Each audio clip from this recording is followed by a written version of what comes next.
Swayam Prabha. Digital India. Educated India.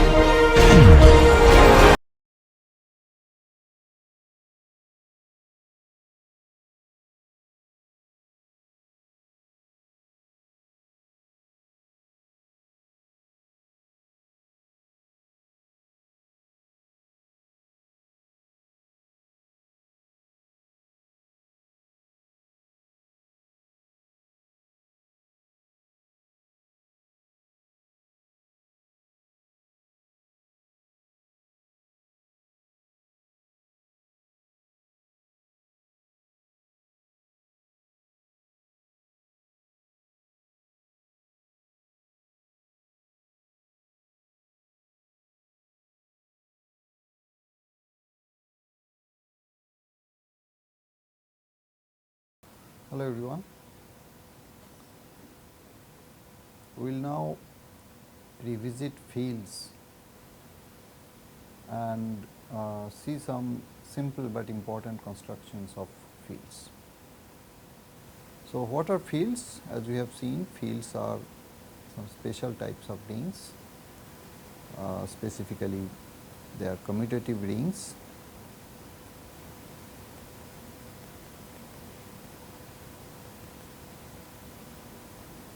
With identity and inverse of every non-zero element.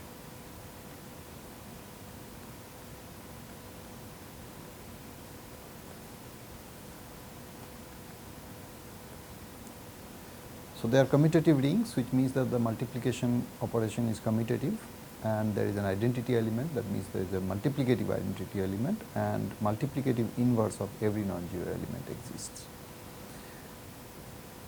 So, to summarize, this means that F is a field if F with addition is an abelian group.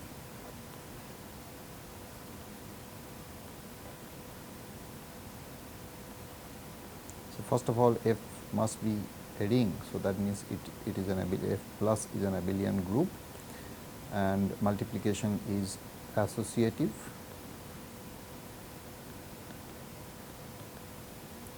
And multiplication distributes over addition.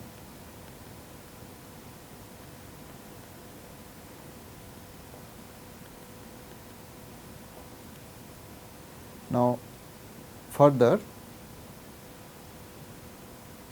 we are saying it is a commutative ring with identity element and inverse of every non-zero element. What that means is that if you remove F, if you remove 0 from F, then with multiplication operation, under multiplication operation, it is also an abelian group. This is the fourth property, is an abelian group.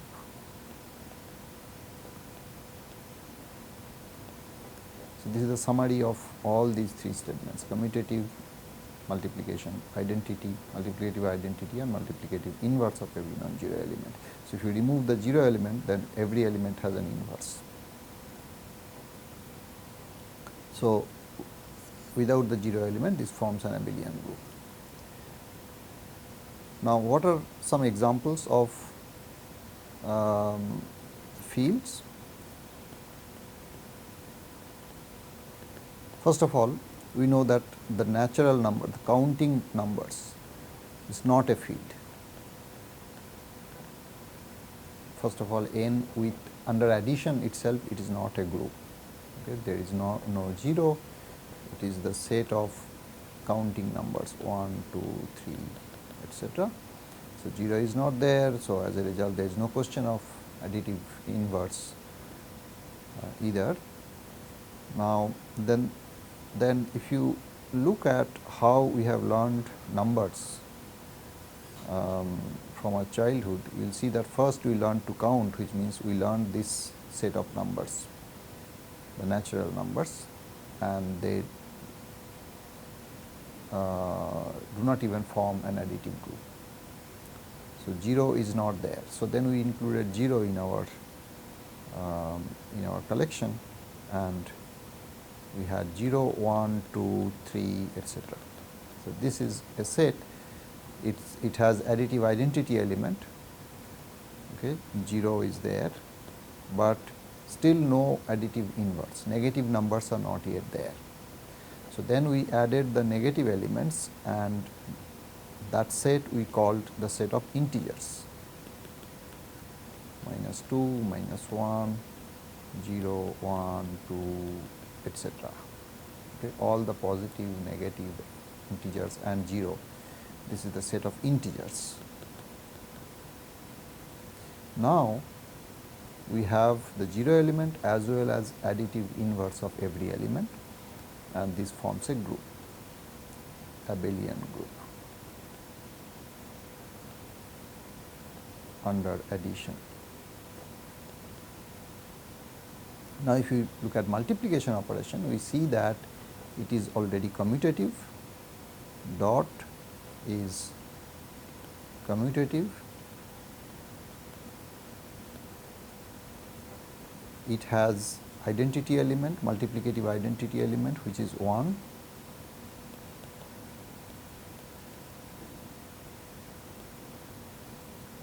okay. But one crucial thing to qualify as a field is the existence of inverse of every non-zero element, which is not satisfied by the integers. For example, 2 does not have inverse, which should have been half, but it is not there in the set of integers, it is not an integer. So, inverse does not exist, inverse is not there, okay. Other than -1 and 1, no other integer has an inverse, okay. So, this is not a field, not a field, but it satisfies one interesting property which we studied in the context of fields as zero divisors. So, it does not have any non-zero zero divisor, which means that you take any non-zero integer, no non-zero zero divisors, okay. So, no non-zero zero divisors, which means that it is an integral domain.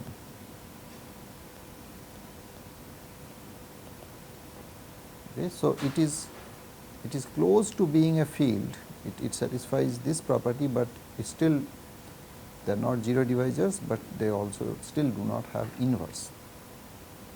Now, when we have such a property that it is an integral domain, okay, what it means is it is very similar to the set of integers, okay. Then we can construct a field by taking ratios of integers, okay, where the denominator must be non-zero. So, that is what we studied next. After we learnt negative integers, next thing we learnt is fractions. So, then we constructed ratios of integers and had fractions or rational numbers. So, this is a set of all ratios p by q, where p, q are integers and q is not equal to 0. So, we took all such fractions, and this then we defined how to add two fractions, how to multiply two fractions, and under those addition and multiplication operations we can see that this forms a field. Okay. In particular, you can see that every rational number has a multiplicative inverse, because the p by q times q by p is 1. If it is a non-zero rational number, then p is also non-zero. Q is non-zero anyway, but p is also non-zero if it is non-zero rational number. Then this is also a fraction, a rational number. So, now if you multiply with this, we get 1. So, q by p is the inverse of p by q, right. So, this is a field. So, rational numbers is a field. Now, this construction, this type of construction of a field from an integral domain is a very simple but important way of constructing a field once you have an integral domain. Now, in fact, a very similar thing we do, similar construction we do is with polynomials instead of integers. So, if you have any field, or let us take for simplicity the set of all polynomials over real numbers. Now, this we know, but now this is also an integral domain like Z, and as a result we can similarly construct a field out of it, field of rationals of polynomials. We denote it by this. This is the set of all f(x) by g(x), where f(x) and g(x) are polynomials.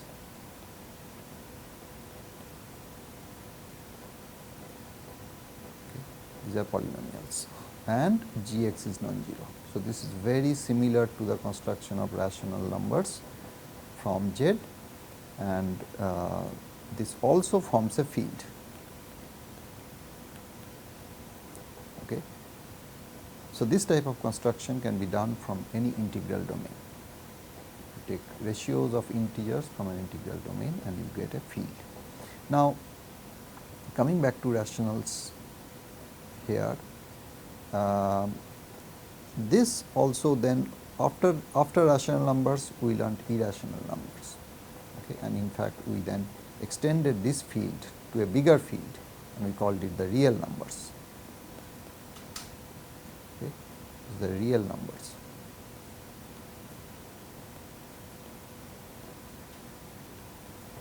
And this construction is not really any this type of algebraic way of extending it.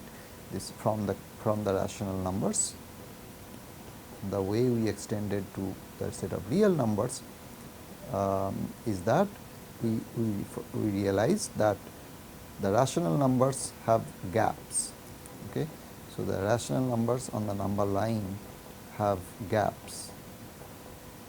There are many gaps like √2, pi and so on. And so, in that sense the rational numbers is not complete, there are gaps in between. And this notion can be formalized. You can say that there is a you can find sequences which are called Cauchy sequences, which are converging to numbers which are not there in the rational number set. So, we want to include them and construct a bigger set of numbers, and that is how we get the set of real numbers. And this is also a field. One can define addition, multiplication suitably, and then one can prove that it is a field. Now, another type of very important construction of fields is seen in the example of modulo n integers. So, if you take any positive integer n and construct the set of integers, take the set of integers modulo n, in other words 0, 1, 2 up to n minus 1, and define addition and multiplication modulo n. That is, how do you add? You take any integers I and j here and then you add, but you finally divide by n and take the remainder. And similarly, you do multiplication and then take the remainder after dividing by n, and that is the result. So, addition and multiplication are modulo n in this set. Now, one can prove, and we will see this now, that Zn is a field if and only if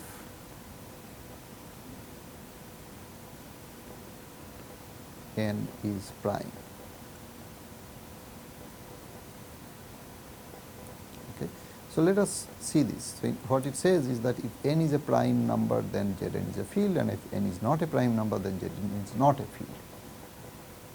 So, let us consider the case of n is prime,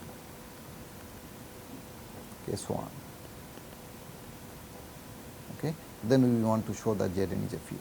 So, this is very simple. Zn is, it is very easy to see that this is already under addition and multiplication modulo n. this is a commutative ring with identity element. Okay, identity element is the element 1, and so all you need to show is that every element has an inverse. Now you can prove this in many ways from what we have learned. One way is to use Bezo's identity, which says that if you take any I and any I in Zn, okay, I is non-zero, then we want to show that I has an inverse in Zn. So we know that because I lies between 1 and n minus 1, I is relatively prime with n. GCD of I and n is 1. Okay. So that means now Bezo identity says that there exist R and S integers such that R times I plus S times n is 1, the GCD, okay, which means that R times I is congruent to 1 modulo n, because this term is divisible by n. Okay. So now if I is not in the range, not in Zn, that means it is a bigger integer or a negative integer, bigger than n minus 1 integer or negative integer, we can always take something, take modulo n of that. In other words, you take R dot I mod n, which is in Zn. This is also 1 mod n. Okay. So this is the not I, R. So R mod n dot I. Okay. So need to cut the video from the point we said Ri modulo 1, Ri equal to 1 mod n. Start from next here. Now it may happen that R is outside the range of 0 to n minus 1. That means it may be the negative or more than n minus 1, in which case we can take modulo n and consider R mod n, which is in Zn, okay, dot I. This is 1 mod n as well. So now this is the inverse of I. Okay. So we have shown that I has an inverse. Now another way you can show is that you can, once you fixed an integer I, you can define a map, let us call it phi I, okay, which is Zn to Zn, which is just simply multiplication by I. So you take any j, you take j times I mod n. Okay. Now one can show that this is a 1-to-1 mapping. Okay. Why? Because if j1 I mod n and j2 I mod n are the same, then what it means is that j1 I minus j2 I is divisible by n. Okay. So this is equal congruent to j2 I mod n, okay, if it is not 1-to-1 map. Okay. So now we can get both to one side, then we see j1 minus j2 times I is 0 mod n, which means that n divides j1 minus j2 I. Okay. Now n and I are relatively prime, they do not have any common factor, which means that n must divide j1 minus j2 itself. Okay. But this, how can this happen? Because j1 and j2 are between 0 and n minus 1. Both are integers in this range, so their difference is also going to be in the range 0 to n minus 1. So, the only value this can take is 0, j1 minus j2 is 0, which means they are the same, j1 equal to j2. Okay. So, this means that the phi I is 1 to 1, and that means it is also onto, because it is a map of Zn to Zn. It is a map of Zn to Zn, which is a finite set. So, this is also onto. That means 1 is in the image of this map. So, that means there is a j for which j times I mod n is 1. There exists j such that j times I is 1 mod n. So, this is another way to prove that this is the elementary proof without assuming any prior results. So, okay. So, what we have seen is that two important ways to construct fields. One is from an integral domain, like from Z to Q, and similarly from polynomials to rationals of polynomials. So, if you have an integral domain, you take ratios of elements from the integral domain with the denominator being non-zero, that gives you a field. Another is to say that if you have the integers, set of integers, you take an element which is a prime number, then you take modulo that prime number, you get a set of integers, and the operation plus and multiplication modulo n, this forms a field.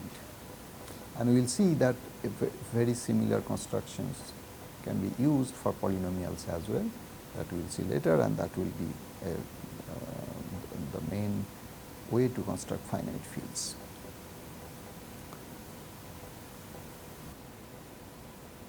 We will now discuss how complex numbers, the field of complex numbers, can be viewed as an extension field of real numbers that is obtained in a certain way. This will act as a motivation of using a similar extension process for finite fields. So, this will be a very common technique for extending finite fields to a bigger finite field, and we will see that complex numbers can be thought to have been extended in a similar manner from real numbers. So,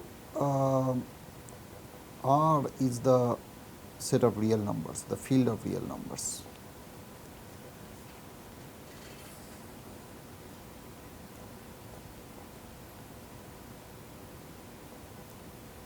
We consider the particular polynomial x square plus 1.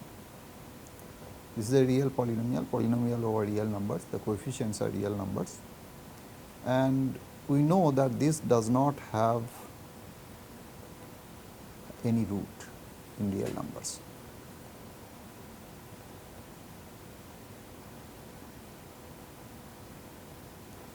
Because this is a quadratic polynomial, it also means that this cannot be factored into non-trivial factors over the real numbers, because if there are non-trivial factors, there must be a non-trivial factor of degree 1 of the form ax plus b, and if this is a factor, then it would mean that x equal to minus b by a is a root of the polynomial x square plus 1, okay, which is a real root.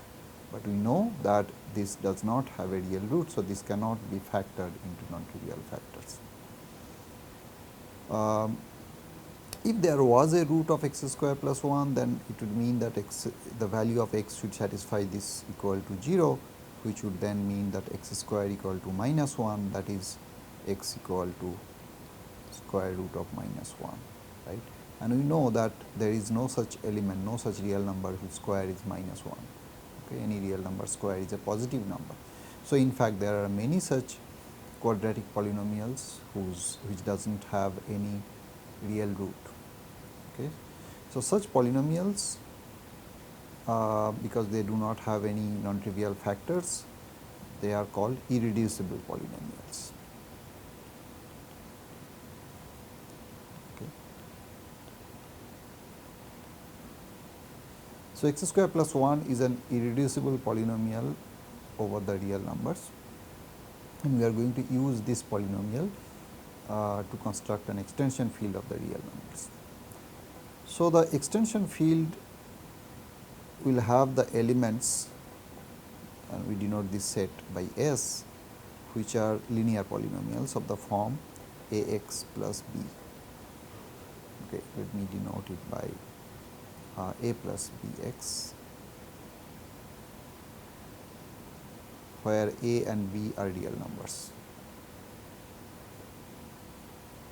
And in this set we define addition and multiplication operation, and then we will show that this is a field under those operations. So, addition is just coefficient wise, meaning that a plus bx plus c plus dx is nothing but you add the constant terms. So, you get a plus c, you add the linear terms, you get b plus d times x. So, this is the addition. And multiplication. What happens is that if you multiply two polynomials a plus bx times c plus dx, then you get a quadratic polynomial, and that is not there in S.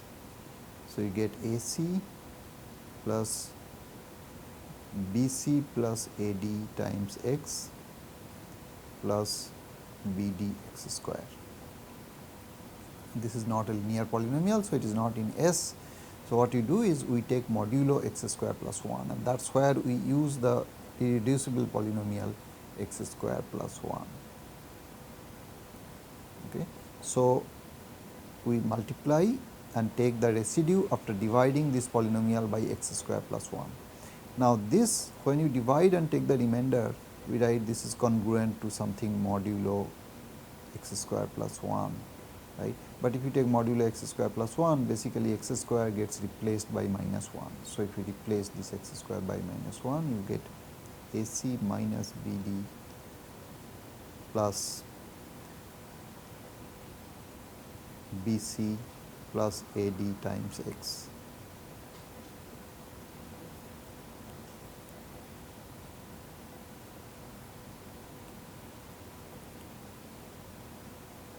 So, this is the way we do multiplication.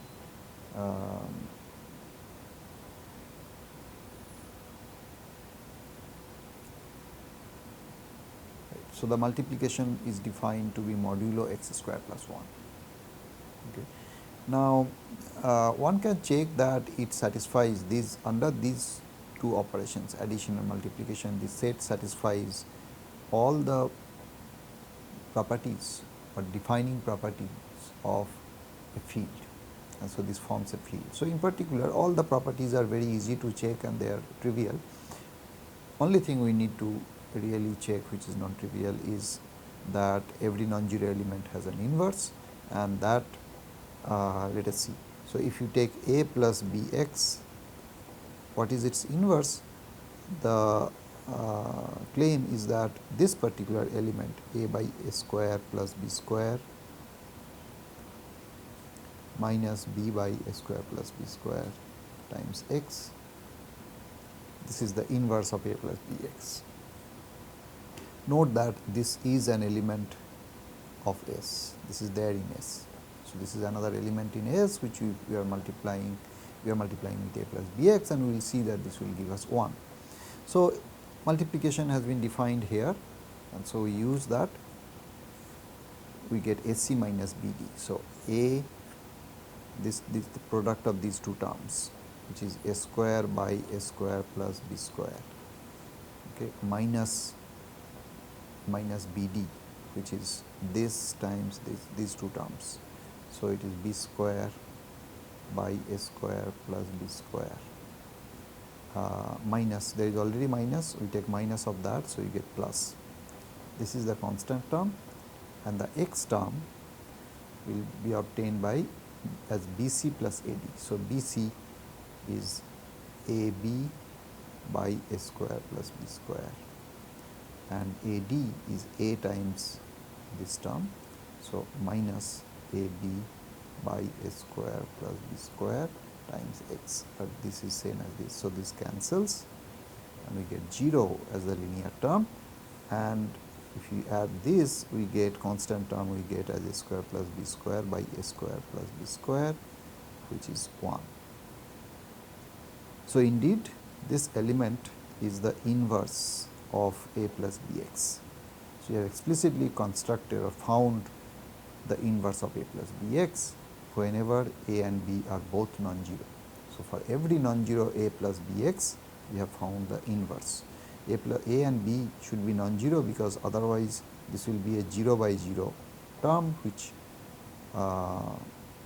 is not defined. Okay, so inverse of every non-zero element exists. So, this set forms a field. Now, to see why this relates to the complex field, you see that this is actually the same field as the set of complex numbers, only the notation is different here. So, what are the elements of C? We know that it is of the form a plus bi, where a and b are in set of real numbers. This is the set of all complex numbers. Okay, this is how complex numbers are defined. And here it is the same set, but instead of I we have used the notation x.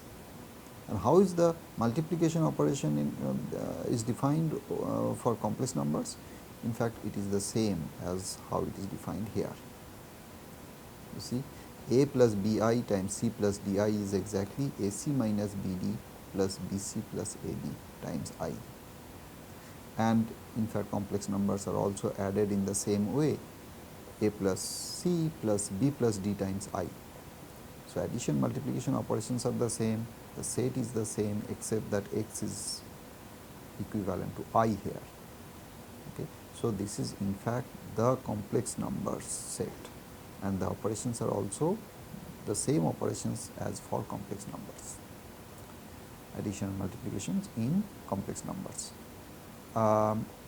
So, this is the field of complex numbers that we know, and one can think of this field of complex numbers to have been obtained by extending the real field by using this irreducible polynomial. To see why this is an extension field, that is quite obvious, because R is a subset of S. Okay? Because you take b equal to 0, then you get the subset R. Set of all A where b equal to 0 gives you exactly the real number set.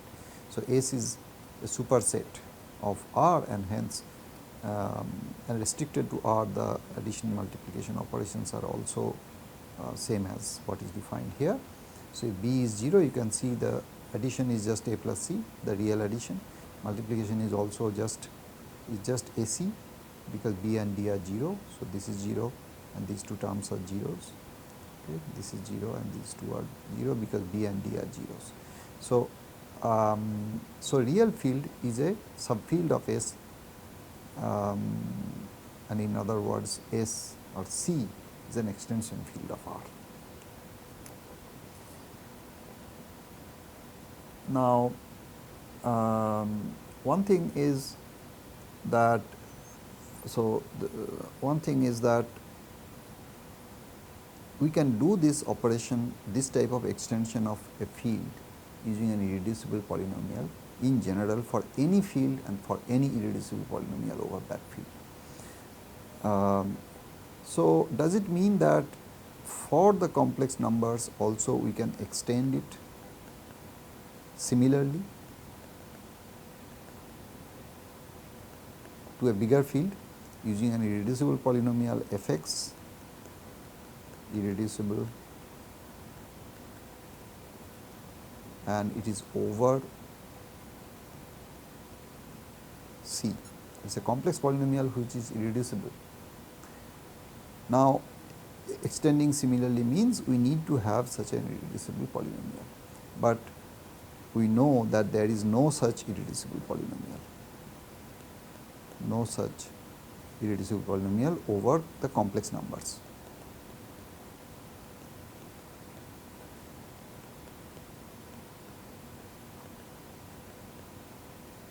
And this is a consequence of a very famous result called fundamental theorem of algebra.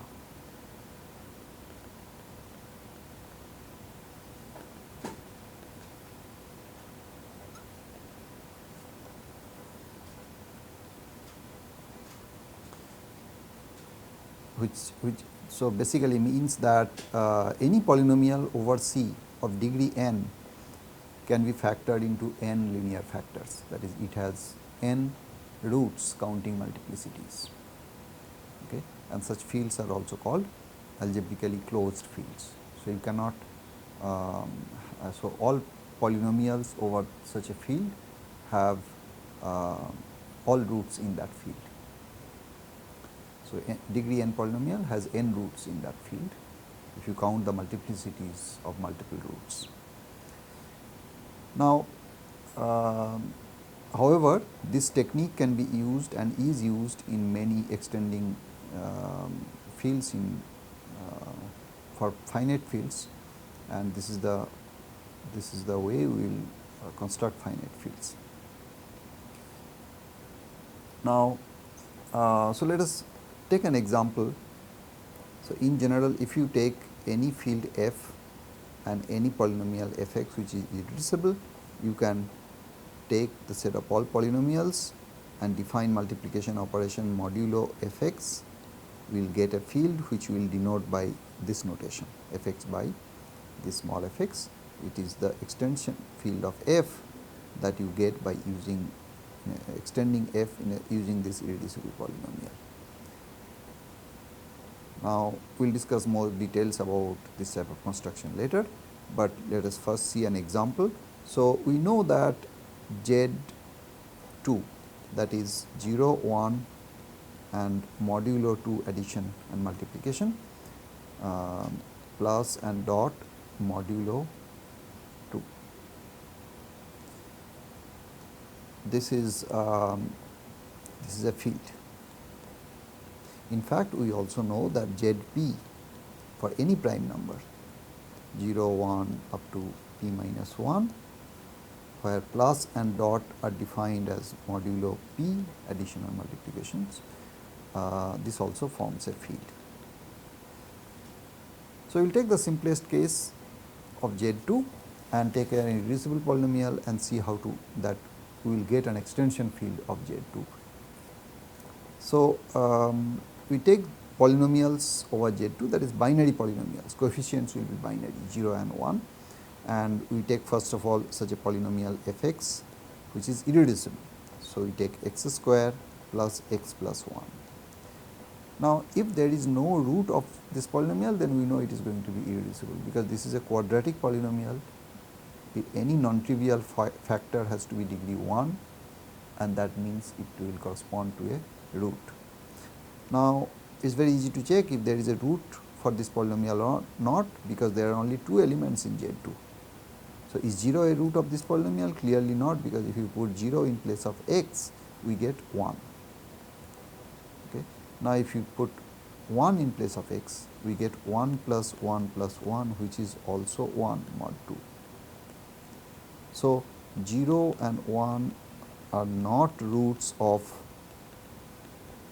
fx, and hence there is no non-trivial factor of fx, that is fx is irreducible.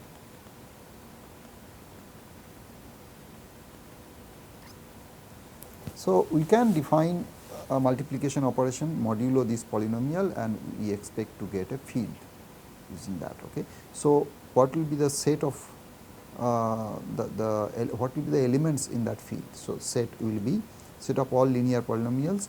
So, that polynomials will be modulo this. So, when you divide any polynomial by this polynomial, because this is a quadratic polynomial, the remainder will be of at most degree 1. So, that is they can be all expressed as a plus bx. If you take a degree 3 polynomial here, the remainders will be of degree at most 2. So, there will be a plus bx plus cx square type of polynomials. So, our set here will be linear polynomials, and they are of the form a plus bx, where a and b are in Z2,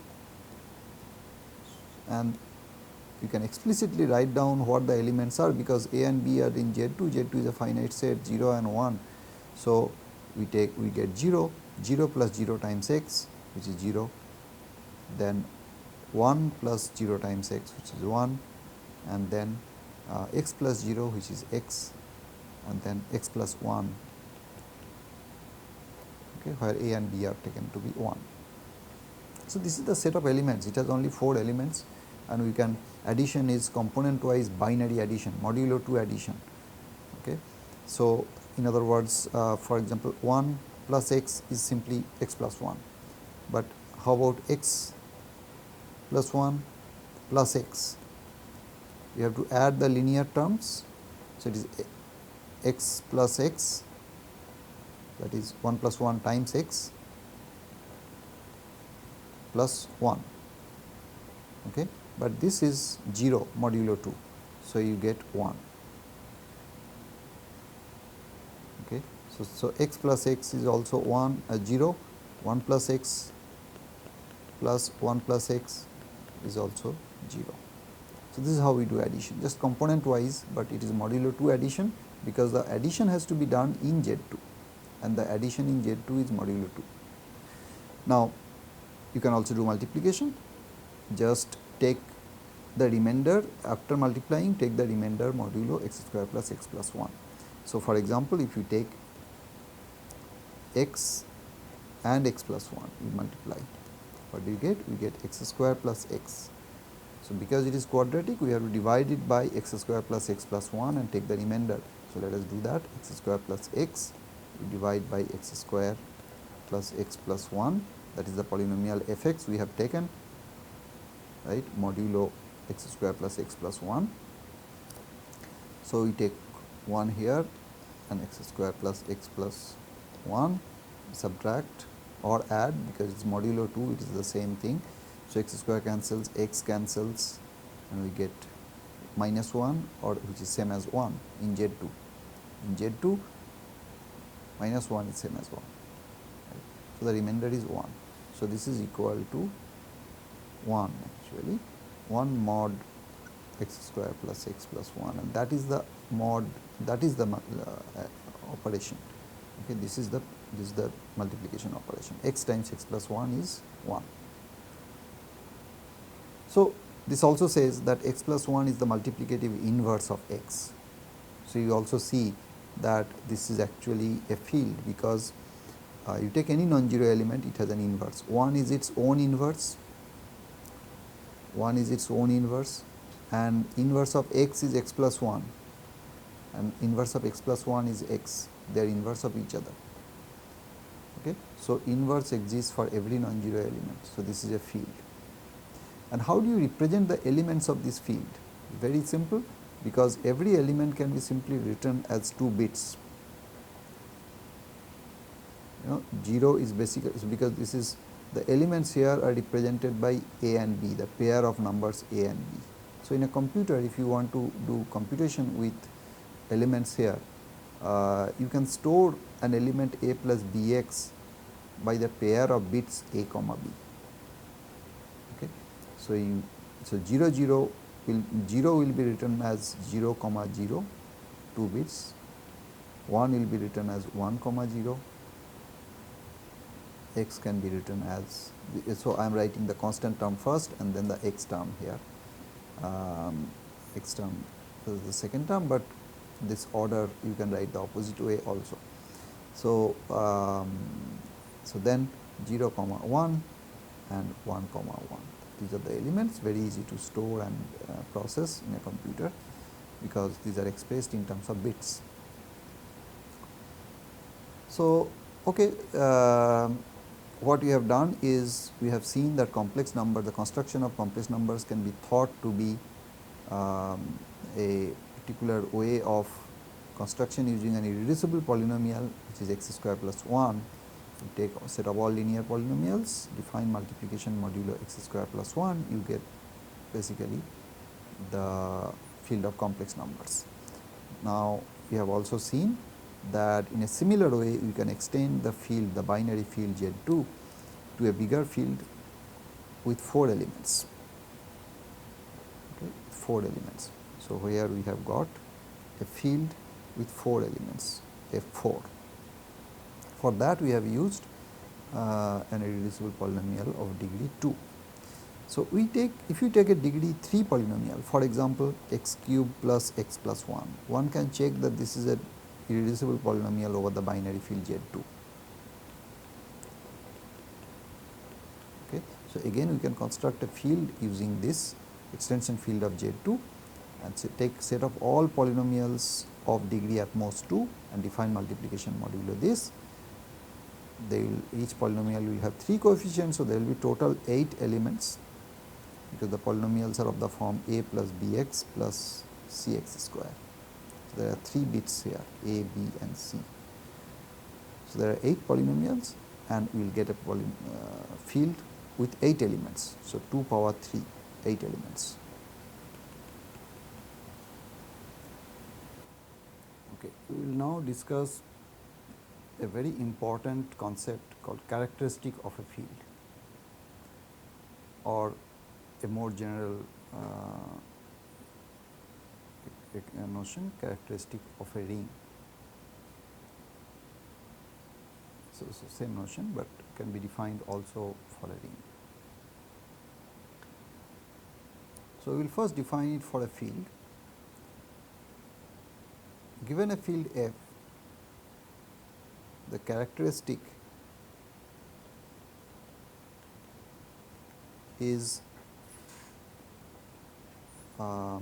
defined as, if there exists a positive integer n such that n times addition of 1 is 0, okay, such that 1 plus 1 plus 1 n times is 0, then the smallest such n such that n times addition of 1 gives us 0 is called the characteristic of that field. Then the smallest such n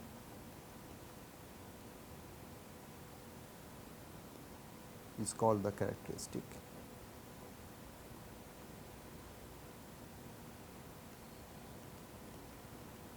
of F.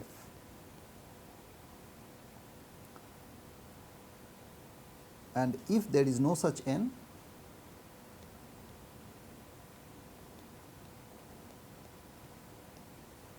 then we say the characteristic is 0.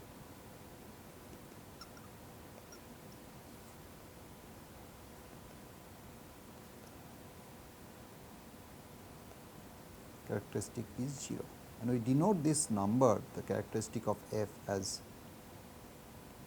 char F, or sometimes just ch of F. Now,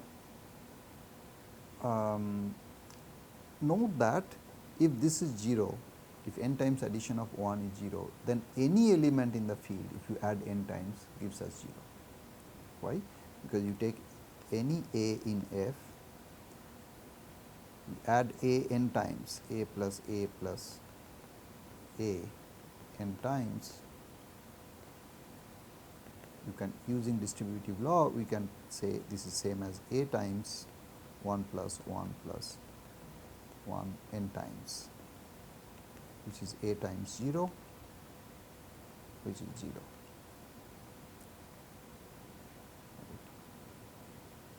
Now, this is also true whenever a ring has an identity element 1. Okay. If you have a ring with identity element, then if n times 1 addition of 1 is 0, then n times any element, if you add n times, gives us 0 as well. So, for rings with identity, the same definition can be used, but in general for any ring, the definition is that n times addition of a n times should be 0 for all a.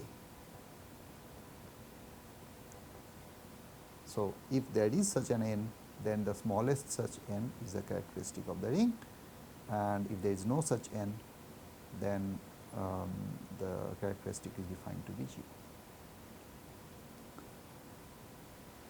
Now, let us see some examples.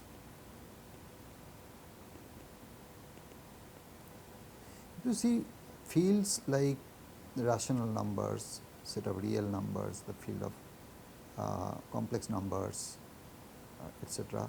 These are 0 characteristic field, because if you add any real number, rational number or complex number any number of times, okay, if the original the number is 0 non-zero, then if you add any number of times with itself, it does not give you 0. So, for example, if you take 2, you keep on adding 2 plus 2 plus 2 n times, okay. This is non-zero, any number of times we add.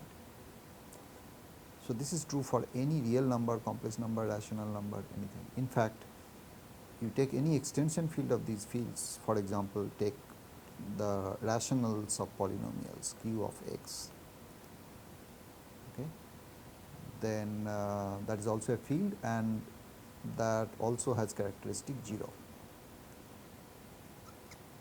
characteristic 0. Now, on the other hand, if you take Z2 0 1 mod 2 addition and multiplication, these has characteristic equal to 2, because 1 plus 1 is 0. Similarly, if you take ZP 0 1 up to p minus 1 under mod p addition and multiplication, you add 1 n times p times is 0. So, the characteristic is p. We have also seen an extension field of Z2 constructed in a similar manner as the construction of complex numbers from the real numbers using an irreducible polynomial x square plus x plus 1. So, the representation of that field is you can think of that set as, so this is F4 0 1 x x plus 1, 4 elements, and multiplication is modulo the polynomial x square plus x plus 1, and addition is coefficient wise binary addition. So, this is a field, and you can see again the characteristic is 2, because 1 plus 1 is 0, x plus x is 0. I mean, other elements, of course, naturally it will be you add 2 times, it should give you 0, because 1 plus 1 is 0. So, the characteristic of this field is also 2. So, it is not true that it is just the cardinality of the field that will be the characteristic for finite fields. Okay. For Z2 it is 2, for Zp it is p, but for F4, the field with 4 elements, the characteristic is 2. So, similarly, if we extend in a similar manner this field Zp, they will also have characteristic p. In fact, any extension field of Zp will have characteristic p. For example, you can take set of a field of rationals of polynomials over Zp. So, again recall that is defined as a ratio rational of 2 polynomials fx by gx, where fx, gx are in Zpx, polynomial, they are polynomials over Zp, and gx is non-zero. And we know how to add and multiply such rationals of polynomials, and this forms a field under those operations. The characteristic of this field is also p. This can be easily checked, because you add any element, in fact 1 addition 1 is also here in this field, and you add 1 by just taking the same operation as in Zp. So, 1 added p times is 0. So, the characteristic is p even for this field. So, this is an extension field of Zp, and it has characteristic p. Now, you might have already noticed that the examples that we have considered, the characteristic whenever it is non-zero is a prime number. Now, this is not a coincidence, this is in fact always true. So, here is a result. It says that an integral domain with positive characteristic, that is non-zero characteristic, non-zero characteristic has prime characteristic.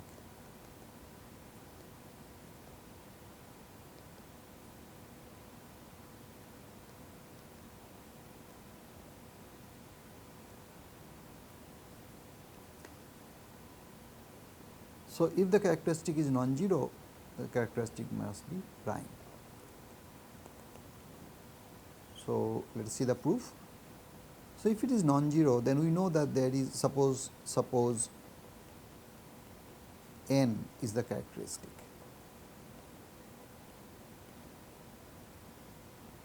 Okay. So, we know that 1 plus 1 plus 1 n times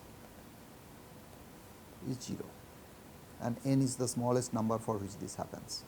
So, and suppose n is not a prime, then n can be factorized, and suppose n is, let us say, n1 times n2.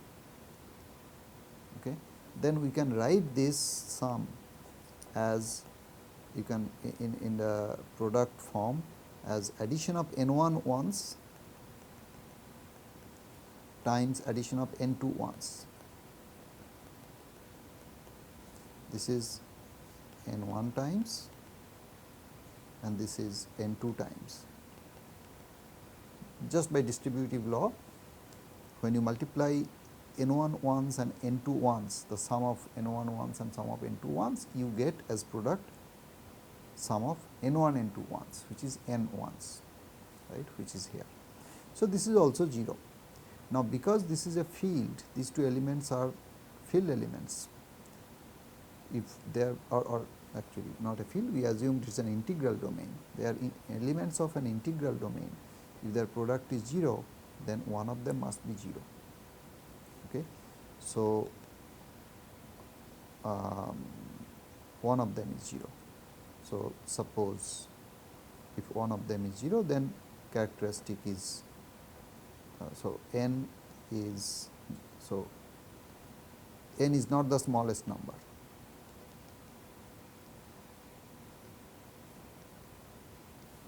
Such that this happens, okay, because either n1 times 1 addition gives 1 or n2 times addition of 1 gives us 0. So, either this one is 0 or this one is 0. So, it is a contradiction to the fact that n is the characteristic of the field.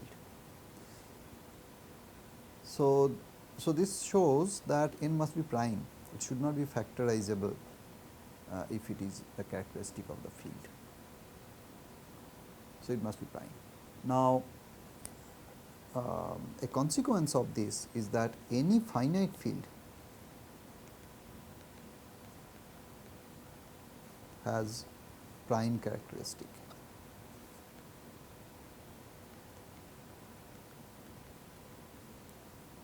Okay.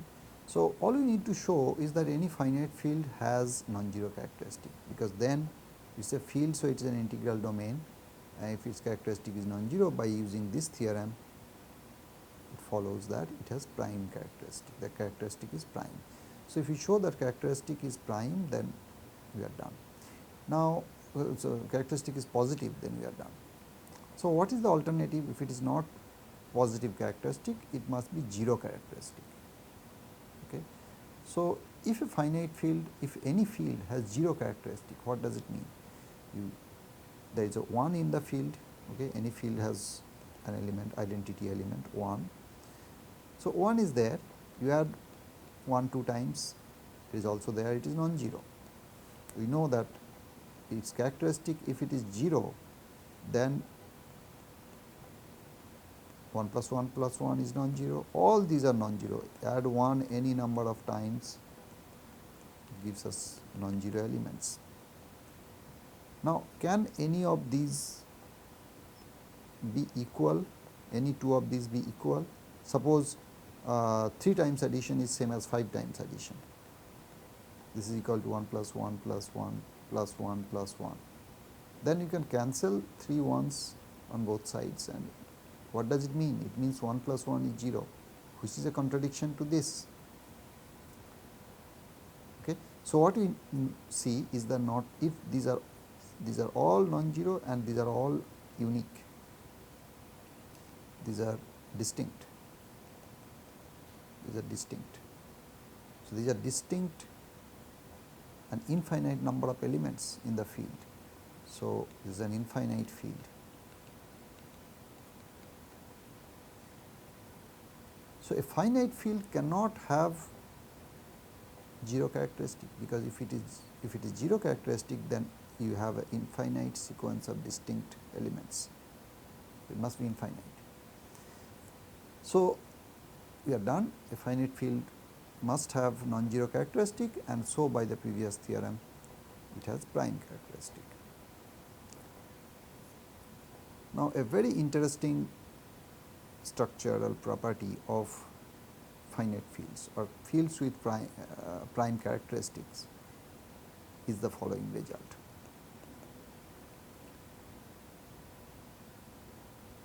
Let in fact any ring, let R be a ring with characteristic equal to P. P is a prime number. Then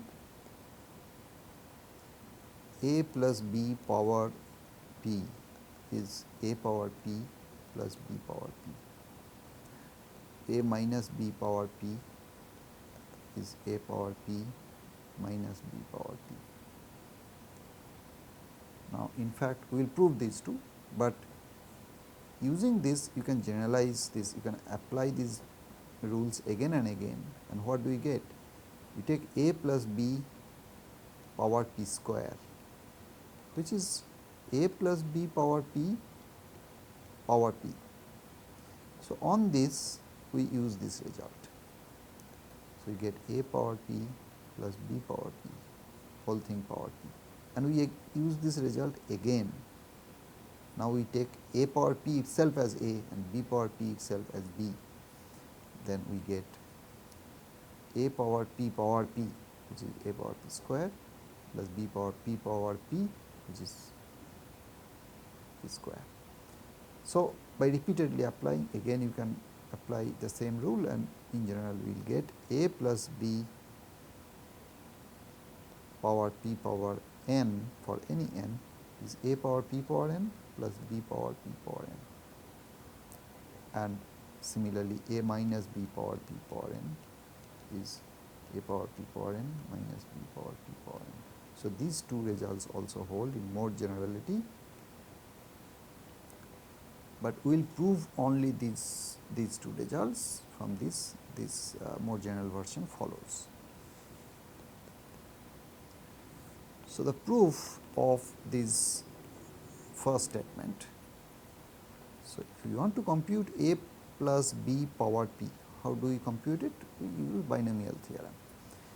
So, it is A power P, so plus P choose 1, A power P minus 1 times B, and so on. The last term is B power P. So, the first and last terms will survive, and our claim is that the middle terms are 0.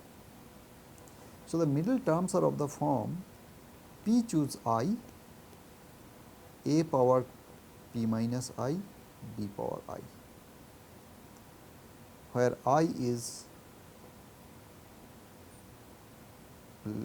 greater than equal to 1 and less than equal to P minus 1.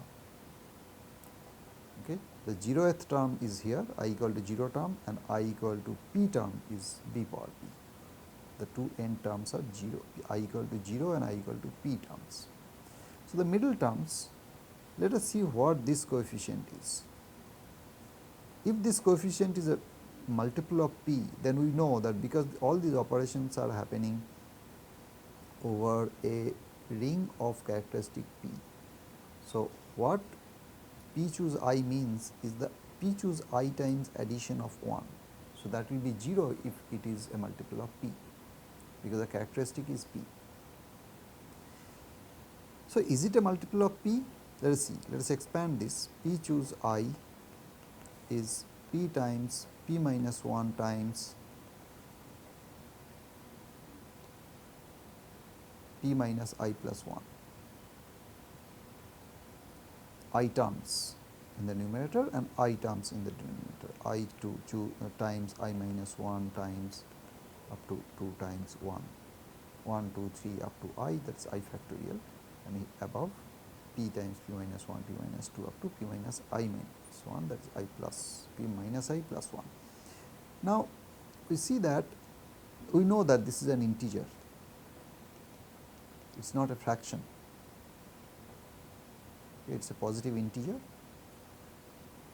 So, eventually all these denominator terms can be cancelled, but all these numbers in the denominator are less than, each of them is less than p, strictly less than p, and all the terms up to here are also less than p, and this, there is a p factor. P is a prime number, there is this p factor is not present in the denominator because all these are less than p. So, if these terms cancel, they must cancel with only these terms, this p term will remain unchanged. So, in other words, this denominator divides this term and this prime factor is not there in the denominator. So, this must divide the rest of the numbers without this prime factor in the numerator. So, this p factor will remain as it is, it will be p times some integer. Okay. So, as a result, this is congruent to 0 mod p, and so all the middle terms are 0 in that ring.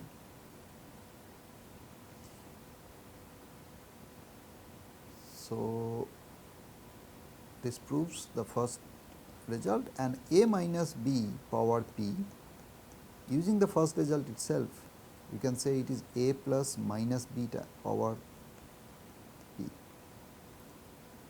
So, that will give us a power p plus minus b power p using the first result, but minus b can be taken as minus 1 times b.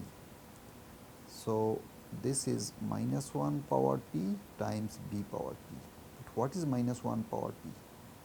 Let us consider two cases. If p is 2, p is a prime number we know. So, if p is 2, then minus 1 is same as 1. So, this is equal to 1 if p is 2. What if, and in fact, this result itself is no different from the previous result, a minus b is same as a plus b. So, we do not have to prove it separately for p equal to 2. If p is odd, then minus 1 power an odd number is minus 1. So, it is same as minus b power p. So, for p equal to 2, anyway minus and plus are the same. So, minus b power p is same as plus b power p. For p odd, it is minus b power p. So, in both cases, it is equal to a power p minus b power p. So, this is a very important result, and this also as a consequence tells us that you take any polynomial, for example, a plus bx plus cx square, if you take p and this is a polynomial over a field with characteristic p, then you take power p, again it will give us a power p plus bx power p, that is b power p x power p plus c power p x 2p. The middle terms are all not there because that binomial coefficient will be 0 modulo p. So, of characteristic p, then this happens. Okay, so, we have defined characteristic of a field and also of a ring in more generally. We have shown that any integral domain with non-zero characteristic has prime characteristic. A characteristic must be is always a prime number. and in particular any finite field has a prime characteristic because it cannot have zero characteristic. Zero characteristic field will mean it has infinite number of distinct elements obtained by just adding one with itself repeatedly. You get infinite number of elements. So, if the field is finite, it must have non-zero characteristic. After a certain point, if you keep on adding one with itself, after some time you will get 0, and that will be prime number of times. First time it will happen is prime number of times. And for prime characteristic fields, this result is a very important structural result. A plus b power p is same as a power p plus b power p, and more generally you can do it many times. A power b power p power n is same as a power p power n plus b power p power n.